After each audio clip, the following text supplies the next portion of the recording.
आज हम बात करेंगे नमरूद की बेटी के बारे में, वो बेटी जो बादशाह की थी। बिस्मिल्लाहिर्रहमानिर्रहीम।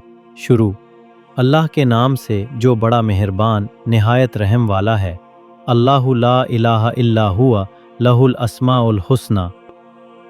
नमरूद वो जालिम बादशाह जो सिर्फ ताकत का पुजारी नहीं, गुनाह, जिना, शराब, तकब्बुर और गुरूर की आखिरी हद था। उसने न सिर्फ दुनिया पर हुकूमत की बल्कि खुद को खुदा कहलवाने लगा। उसका महल सोने से बना हुआ था, रियाया उसके आगे सर झुकाती और वो लोगों को सजदा करवाता था।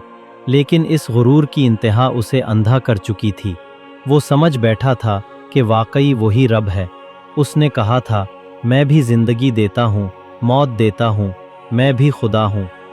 ऐसे ही वक्त में अल्लाह ताला ने हज़रत इब्राहीम अलैहिस्सलाम को नबी बनाकर भेजा ताकि लोगों को तौहीद की तरफ बुलाया जाए। हज़रत इब्राहीम ने नमरूद को कहा, मेरा रब वो है जो ज़िंदगी देता है और मौत देता है। नमरूद ने एक कैदी को कत्ल करवा के कहा, देखो मैंने भी मारा, और एक को छोड़कर कहा, ये मैंने ज़िंदगी दी। लेकिन हज़रत इब्राहीम ने फरमाया, मेरा रब सूरज को मशरिक़ से निकालता है, तू मग़रिब से निकाल कर दिखा। नमरूद लाजवाब हो गया, लेकिन इसका गुरूर फिर भी ना टूटा। इसी नमरूद के महल में एक बेटी भी रहती थी, शहज़ादी, खूबसूरत, बाशऊर और सल्तनत की वारिस। उसकी परवरिश सोने के महल में हुई, खादमाओं के झुरमट में बचपन गुजरा, तख्त व ताज के ख्वाब उसकी आंखों में थे।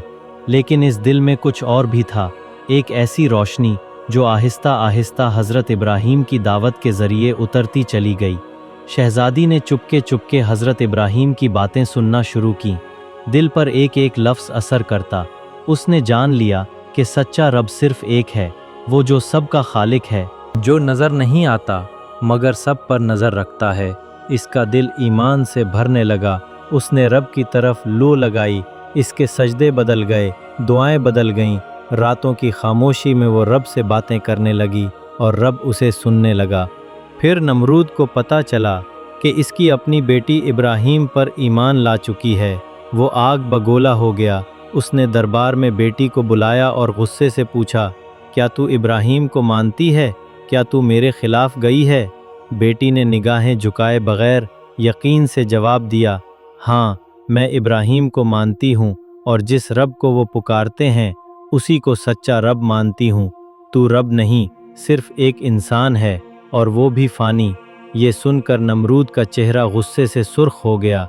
उसने अपनी बेटी को कैद में डाल दिया, अज़ियतें दीं, खाने से रोका, सख्तियाँ कीं, लेकिन ईमान कमज़ोर ना हुआ।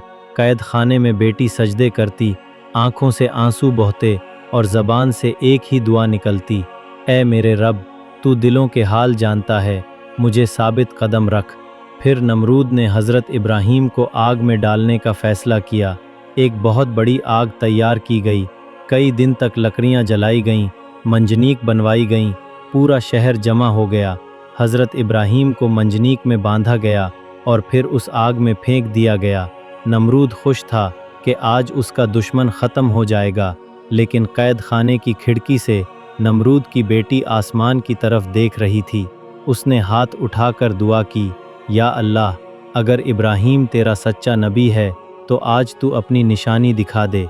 वो अभी दुआ कर ही रही थी कि आसमान से अल्लाह का हुक्म नाजिल हुआ, या नारु कूनी बरदं व सलामन अला इब्राहीम, ए आग ठंडी हो जा और सलामती वाली बन जा इब्राहीम पर। आग ठंडी हो गई और हज़रत इब्राहीम ज़िंदा और सलामत खड़े थे, जैसे किसी बाग में खड़े हों।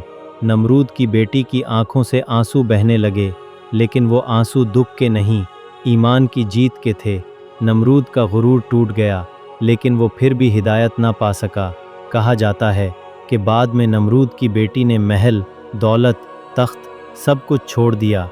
वो हज़रत इब्राहीम के साथ हिजरत कर गई। उसने दुनिया की सब राहतें कुर्बान की, लेकिन ईमान का सौदा ना किया।